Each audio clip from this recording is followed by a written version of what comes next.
બહારથી એક મહાનુભાવ ભારત આવવા માટે નીકળી રહ્યા છે. પહેલી વાર એ ભારત આવી રહ્યા હતા અને એવા સમયે એના કેટલાક મિત્રો એને વળાવવા માટે જાય છે અને જેવા એરપોર્ટ પર બધા મિત્રો એને વળાવવા જાય છે ત્યારે એનો મિત્રોમાંથી એક મિત્ર એમ કહે છે, તને ખબર છે તું ક્યાં જઈ રહ્યો છે? કે ભારત, ઇન્ડિયા. તને ખબર છે ભારત શું છે? ફિલોસોફીનો દેશ છે. તું ત્યાં જાય ને તું કુતુબ મિનાર ન જોવે તે એકવાર ચલાવી લેજે. તું કદાચ તાજમહેલ જોવાનું રહી ગયું તો એમાં પણ ચલાવી લેજે.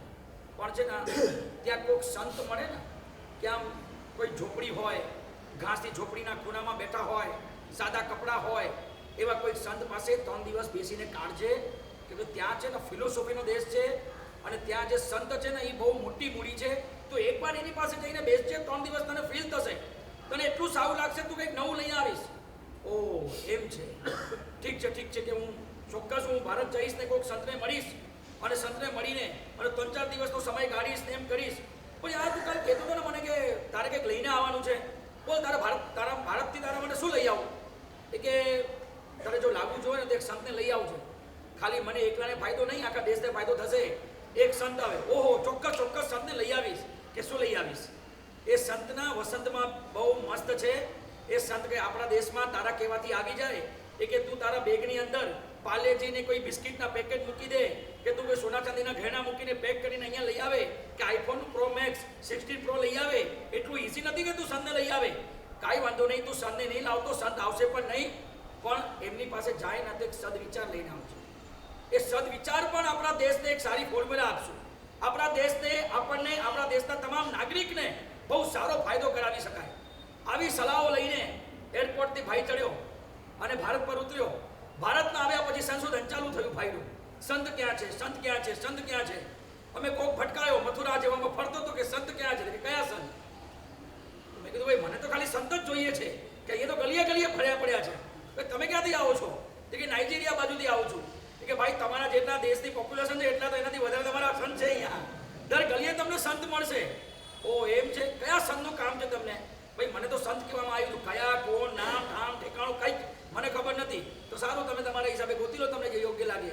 અહીં તો બાકી અમારે તો ગલીએ ગલીએ તમને સંત મળશે. ઓલો બિચારો ગોતતા દેહરાદૂન બાજુ આવ્યો. દેહરાદૂન બાજુમાં કંઈ મોટો આમ આશ્રમ જોયું, કોકે પૂછે હા સંતનો આશ્રમ છે. ભાઈ ત્યાં પહોંચ્યો.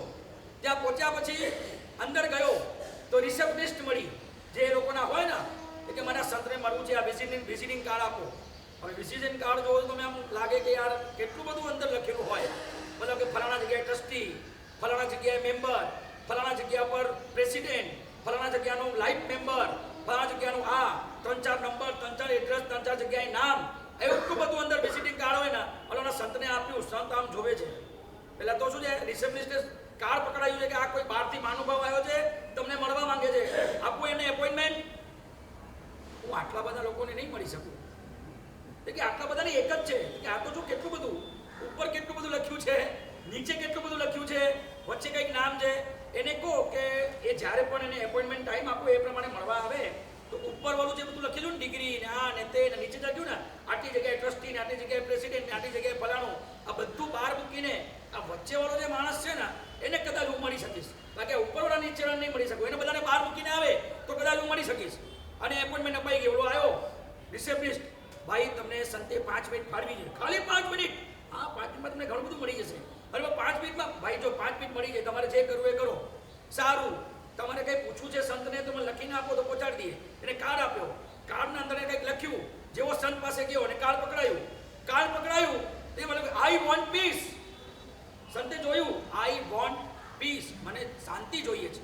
મારી પાસે પદ છે, પ્રતિષ્ઠા છે, પૈસો છે, દોલત છે, ખૂબ નામના છે, જ્યાં જાઓ તે પબ્લિક ભેગી થઈ જાય, બધું જ છે, પણ મારી પાસે શાંતિ નથી. આઈ વોન્ટ પીસ, મને શાંતિ જોઈએ છે.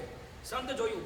આજે ને આ એવી ફિલિંગ છે ને કે દુનિયામાં બધા જ માણસ પાસે ને હિડન ફિલિંગ છે. હિડન ફિલિંગ દરેકને હિડન ઈચ્છા છે કે ક્યાંક દિલના કોઈ ખૂણામાં દરેક વ્યક્તિને છે ને શાંતિ તો જોઈતી જ હોય છે. તમે છે ને ક્યારેક કોઈ દિવસ પ્રાર્થના સભા વિઝિટ કરી હોય ને તો તમે જોજો, આમ મોટી પ્રાર્થના સભા હોય, જે માણસ મરી ગયો હોય એના ઉપર હાર લગાવેલો હોય, પછી ધૂપ ચાલતી હોય, દીવો ચાલતો હોય, વ્હાઇટ એન્ડ વ્હાઇટ આખો માહોલ હોય, કપડાં વ્હાઇટ, એનું બેકગ્રાઉન્ડ વ્હાઇટ, ઓલા સંગીતકાર વ્હાઇટ, ઓલો એન્કર વ્હાઇટ, બધા જ વ્હાઇટ એન્ડ વ્હાઇટમાં હોય. બધા કેટલા લોકો ઉદાસ થઈને બધા આમ રડતા હોય. આવા બધા માહોલમાં તમે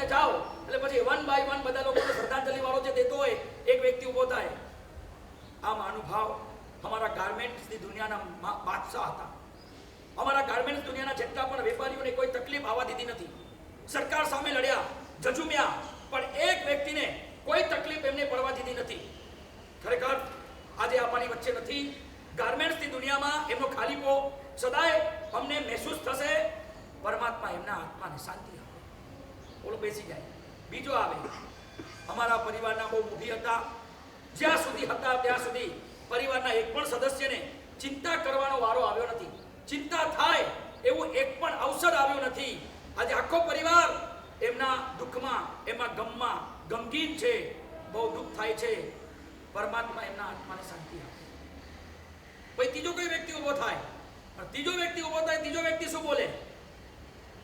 આ અમારા મિત્ર વર્તુળના સક્રિય, અત્યંત લાગણીશીલ, સંવેદનશીલ અને દોસ્તી માટે મરી ફીટનારા એવા અમારા દોસ્ત છે. આજે અમારા આખા ફ્રેન્ડ સર્કલમાં એમના જેવો માણસ ગૂગલમાં સર્ચ કરો તો ન મળે, ડાઉનલોડ ન થાય એવા અમારા મહાનુભાવ છે. ખરેખર બહુ દુઃખ થાય છે. એમની ખાલીપો અમને સદા સાલવશે. પરમાત્મા એમના આત્માને શાંતિ આપે. તમે જે પણ વ્યક્તિ ઊભો થાય ને, બધાના સ્ટેટમેન્ટ જુદા, પણ ફાઇનલ કન્ક્લુઝન શું હોય? પરમાત્મા એને શાંતિ આપશે. કેમ ખબર છે? બાપડા પાસે અહીંયા બધું જ હતું, આ જ નતું. તો એ જ માંગે ને, બાપડા પાસે કંઈ જ નતું, અહીંયા બધું જ હતું. ગાડી હતી, બંગલો હતો, નામ હતું, ઠામ હતું, દામ હતો. જ્યાં જાય ત્યાં પબ્લિક હતી, પ્રસિદ્ધિ હતી, પબ્લિસિટી હતી, પોપ્યુલારિટી હતી, બધું જ હતું. પણ એક વસ્તુ નથી. હવે ઉપર જઈને પછી કે એને મર્સિડીઝ મળે, એને બંગલો મળે, એને બાયડી મળે, એને છોકરા મળે, એને સમાજના પ્રેસિડેન્ટ બનવાનો અવસર મળે, આવું તો ન જ મંગાય ને. શું માંગવાનું? કે કેમ કે એને જે અહીંયા નહોતું એ હવે એને ત્યાં મળે. એટલે દરેક વ્યક્તિનું ફાઇનલ કન્ક્લુઝન શું આવે ખબર છે? પરમાત્મા એમને આત્માને શાંતિ આપે. શાંતિ જોઈએ જ છે. કોઈ માણસને પૂછે ને આપણે કે તું શું કરીશ મોટો થઈને? ભણીશ, 2-4 ડિગ્રી લઈશ, પછી શું કરીશ? પછી કે પૈસા કમાઈશ. પછી શું કરીશ? ખૂબ પૈસો કમાઈશ. પછી શું કરીશ? વિશ્વમાં વર્ચસ્વ જમાવીશ. પછી શું કરીશ? બુઢો થઈ જઈશ. બુઢો થઈ જઈશ. પછી શું કરીશ? શાંતિથી બેસી જઈશ. તો અત્યારે બેસ. પછી બેસવાનું હોય તો અત્યારે બેસ. આપણને છે ને શાંતિ જોઈએ છે, પણ બહુ છેલ્લી સમયમાં. પણ પહેલેથી આપણને શાંતિ જોઈતી નથી. I want peace. મને શાંતિ જોઈએ છે. સંતે ઓલો કાગળિયો જોયો. કાગળિયો જોયા પછી એની સામે જોયું. પછી એને કીધું, मैंने तो अपने जमाने में अभी तक एक पूछ वाला लंगूर देखा था. ये कितने पूछो वाला लंगूर है, कितनी पूछे लगाई है. તમે સમજ્યા કે નહીં સમજ્યા? આમાં શું સમજ્યા તમે? ફલાણો ટ્રસ્ટી ને ફલાણી ડિગ્રી ને 3-4 ડિગ્રી આગળ લગાડેલી હોય, પાછળ લગાડેલી હોય, આગળ કંઈક વિશેષણ લગાડેલું હોય, પાછળ વિશેષણ લગાડ્યું હોય, સીએ, ડોક્ટર, સીએ, કાંઈ પણ લગાવેલું હોય, અને પછી નીચે પણ બધું ઘણું બધું લગાવેલું હોય. કે આ શું છે? પણ તું દેખાડવા શું માંગે છે? તું એ દેખાડવા માંગે છે કે હું આ છું, આટલી જગ્યાએ ટ્રસ્ટી છું, આટલી જગ્યાએ પ્રેસિડેન્ટ છું, આટલી ડિગ્રી મેં લીધી છે, આટલી કંપનીઓ મારા નામે ચાલે છે, આટલી પ્રોડક્ટ મારા નામે ચાલે છે, આટલા મારા એડ્રેસ છે, આટલા મોબાઈલ નંબર છે, મોબાઈલ નંબર 1 સ્લેશ નંબર, બીજો નંબર મોબાઈલ નંબર સ્લેશ ત્રીજો મોબાઈલ નંબર ટ્રેસ, એટલે ત્રણ મોબાઈલ છે તારી પાસે, ત્રણ એડ્રેસ છે તારી પાસે, આટલી વિલા છે. તું શું બતાવવા માંગે છે? અહંકાર જ્યાં હોય ત્યાં શાંતિ ના હોય. આ એકદમ સનાતન સત્ય છે. હું ઘણીવાર કહું છું લોકોને, જે પોતાની આગળ સીએ ડોક્ટર લગાડે ને, તો એમાં આપણે એક વસ્તુમાં કોન્સેપ્ટમાં ક્લિયર કે ડોક્ટર છે, બીજું કંઈ આવડતું નથી. જે માણસ વિશેષણ ન લગાડે ને, તો તમારે સમજવાનું કે આ માણસ ઓલરાઉન્ડર છે. સમજ્યા તમે? તમારી આગળ તમે સીએ લગાડો એટલે પતી ગયું. પછી એને સીએ સિવાય બીજું કંઈ ટપ્પો ન પડતો હોય. તમે ડોક્ટર લગાડો, ડોક્ટર સિવાય બીજું કંઈ ટપ્પો ન પડતો હોય. તમે તમારે એન્જિનિયર લગાડો, વકીલ લગાડો કે જે બી લગાડો, તો એના પર તમારે બીજું કંઈ ટપ્પો પડતો ના હોય. એટલે છે ને હું મારા પોતાના આગળ કોઈ વિશેષણ લગાડતો જ નથી.